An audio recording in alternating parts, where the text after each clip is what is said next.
Vivy only Fluorite job is to Eyes song sing. is Stay a in your crazy lane, underrated AI. anime. Don't It has intrude all into the human makings of a big territory any more studio than you hit. already have. I came across the anime Vivy on one of those top 20 underrated anime lists. So being the curious creature that I am, I watched the trailers of the animes from that list that caught my attention. I am primarily a shonen watcher, but I will occasionally watch some non-action anime dramas. Vivy likely falls under the category of seinen anime due to the mature thematic elements that it incorporates into its primarily emotional narrative with a sprinkle of surprisingly intense fight and battle sequences.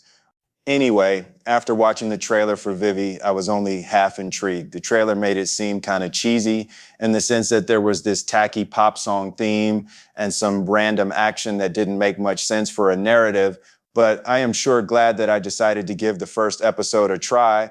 I was genuinely caught off guard by just how unhinged the intro scene was with an AI takeover of the world, which quickly became a time travel storyline similar to the Terminator series. The introduction scene is quick and sweet, providing just enough action and drama to spark interest in Vivy's plot. What transpires from this point on is a surprisingly touching story about humanity from the point of view of the singing robot diva when a talking teddy bear named Matsumoto presents her with the monumental task of becoming a secret agent with the alias of Vivy, with a mission to alter the future and prevent a war between humans and AI. Yes, the plot is similar to the Terminator series in the sense that the main character must stop a future judgment day from happening. However, unlike the Terminator series, the emotional stakes in this anime gave it more of a Blade Runner vibe. Without getting into too many specific plot details, the fights in this anime are short but exhilarating when placed within the context of its emotion-heavy narrative. This next section will contain a spoiler for episode 4 of the anime. The story behind Estella and her twin sister Elizabeth is tragic in the typical separated siblings anime storyline kind of way. One robot sister was valued by its human creators while the other was discarded like trash. The thing is that the robots on this series are used as metaphors for humanity. So naturally within this anime, their characterization elicits a reaction. One scene that especially stood out to me that showed the differences between the sisters was how they reacted to a bird dying from flying into a window. I love birds and find them to be precious creatures. Whenever I see a bird fly into a window, a part of me cannot help but feel so upset that I want to, at the very least, paint the window or even break it to pieces so that no more birds are harmed by its evil illusion. Anyway, the way that Estella, the blonde sister, understands that she should feel something for the dead bird is beautifully done. Even as an AI, she recognizes that death is an anomaly that beckons for a reaction from cognitive beings. Conversely, her blue-haired twin Elizabeth is colder and more task-oriented, pushing aside Estella's philosophical curiosity of understanding the feelings of humanity. This foreshadows the more villainous path that she takes in episode 4 of the anime. One sister operates with the sole task of helping humans experience joy, and the other to serve her master and assist him with his terrorist attacks aimed at disrupting the progress of AI that ironically helps set the foundation for future war. Such a simple yet adrenaline-filled clash between robots with a fitting soundtrack. When the sisters reunite, an intense fight ensues between Vivy and Elizabeth. The fight is split into 2 short segments with high emotional stakes that make the choreography and battle banter especially impactful. The line that Elizabeth threatens Vivy with is both cold and hilarious.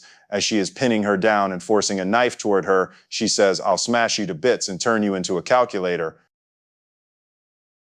Typically, I just shrug and suspend my sense of disbelief when a small woman throws around people like rag dolls in fights. But when the female in this anime is a robot, it makes the protagonist fights a lot more believable to watch.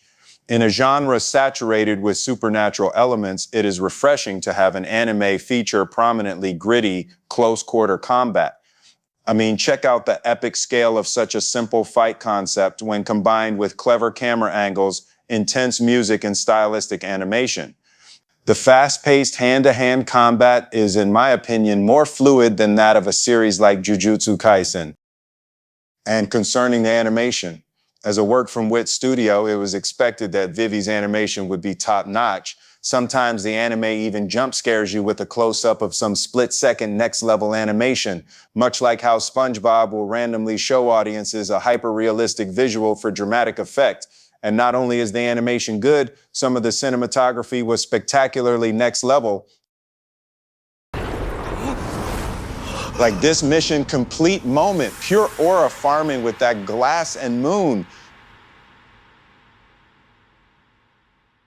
While the story of this anime is nothing groundbreaking and can even be considered cliche, the heart behind the story is beautiful.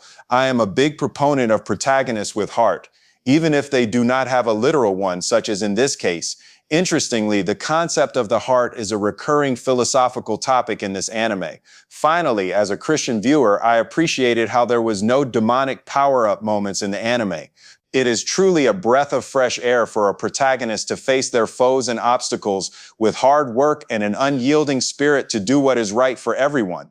I still wonder how such a fun anime such as this has gone under the radar, because Vivy was one of the funnest new animes that I have come across in a long while.